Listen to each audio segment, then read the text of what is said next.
Good afternoon, everyone. Aron here from the Worley Bugger Fly Company, bringing you your weekly Yakima River fly fishing report from the riverside of the upper Yakima River.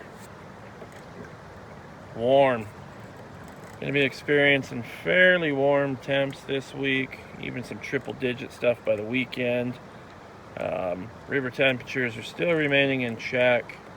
Hopefully we continue to see these cooler nights. That'll certainly help the cause.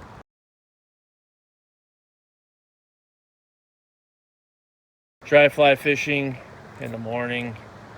Earlier start has been the ticket.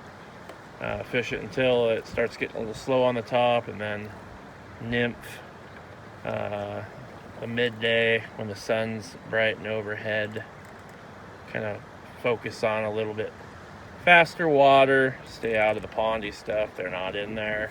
Bug wise, same stuff we kind of been reporting: terrestrials, hoppers, ants, beetles, crane flies.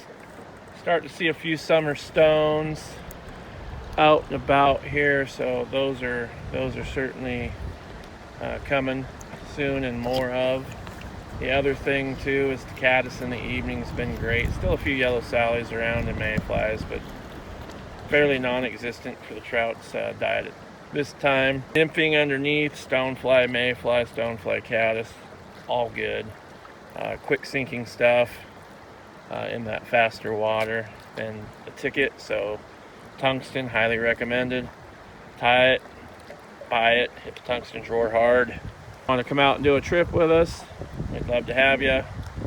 Schedule's fairly busy, and if you're thinking about fall fishing, now would be the time to kind of be getting that figured out, so you do get a day. Already booking a fair amount of stuff in the fall, so I would recommend getting your date if you would like to fish with us. We'd love to have you, love to host you. Good afternoon, everybody. Steve at the Worley Bugger. It is the last day of July 2024, and you are looking at the largest reservoir that feeds the Yakima River, the Cle Elum.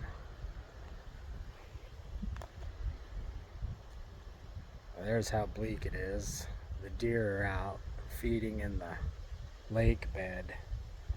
This is usually what we see the end of September.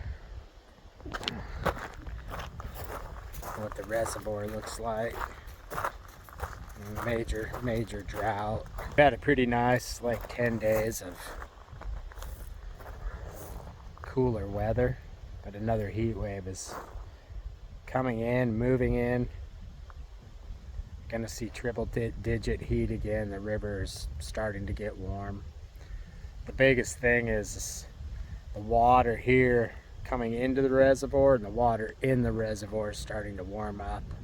So even though it's coming bottom fed out of the reservoirs, we're starting to see temperatures in the high to mid 60 degree range in the upper river. 3/4 of the way through the largest portion of the reservoir right here. It's a sad state. We're going to need a serious winter to rebuild the water stocks in all of our reservoirs. Good morning, everybody. Steve again here. First day of August 2024.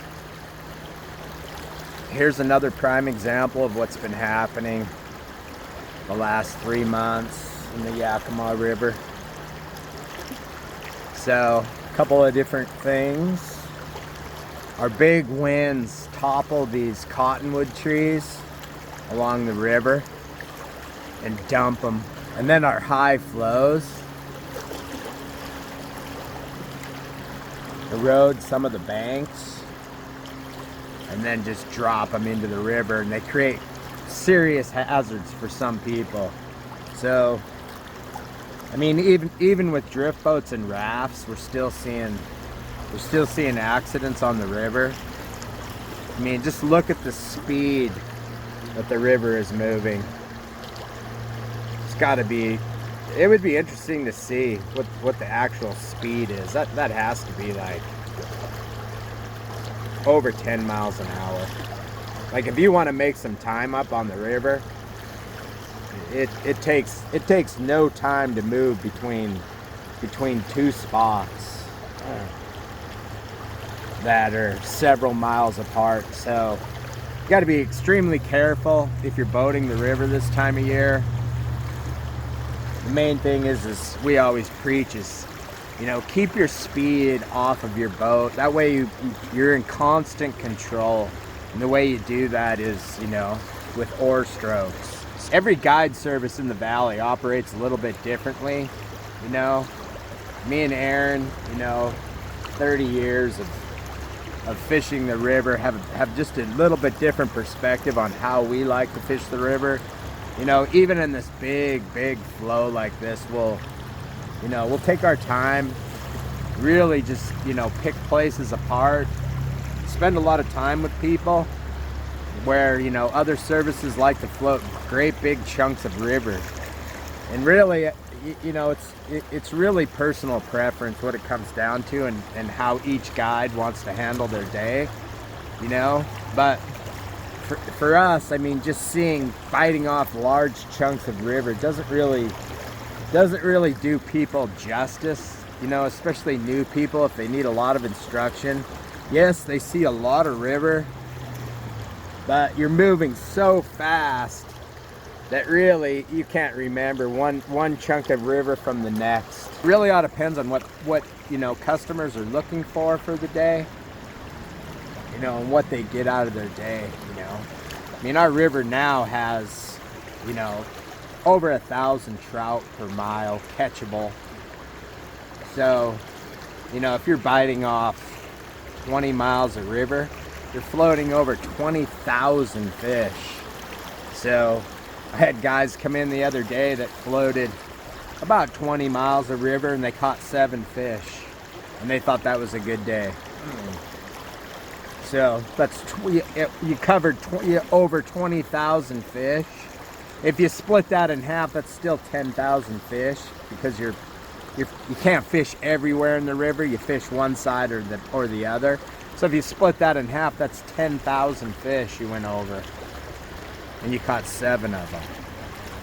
That doesn't really sound like a great fishing day to me. But you know, and I think, you know, since COVID, we've kind of lost, you know, what fly fishing is all about. It's not all about numbers. So, you know, that's not where I'm trying to go with this. You know, the sport's really about getting outdoors, you know, getting to know the river, enjoying it. You know, the fish are a bonus. Even the best guide on the river can't control the fishing.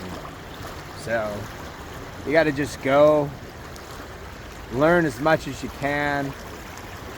You know, you're blessed if you get to know a river like Aron and I. You know, we've spent 30 years getting to know the Yakima.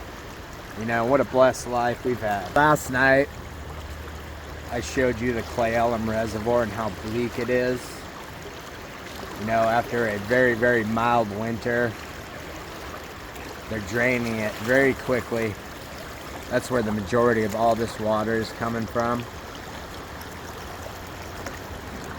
So unfortunately, the powers that be just do not take any of the recreational organizations on the river. You know, we have no say, you know, in how this is dictated, which it's going to be interesting this fall to see. And I'm sure at some point maybe the tribe is, you know, is waned in on water. There has to be a certain amount of water to, you know, be able to provide adequate means for spawning salmon. So in the fall we'll have 3 species of salmon in the river. Spring Chinook, which are already here, holding in the deep holes of the river. Sockeye are probably starting to come in now, and then we'll have coho. Hopefully there'll be adequate water, you know, to provide spawning for them, you know. And of course, provide adequate water for our trout fishery. So at some point it would be nice, but right now farming completely rules the river and dictates. So here's what we're seeing. Lots and lots of water in the river. I've had my temperature gauge sitting here, and in this back eddy it's showing 64 degrees right now.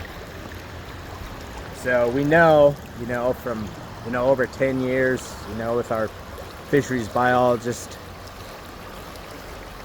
friend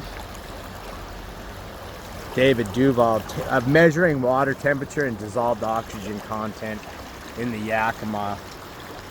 During our drought year of 2015, we sat right here.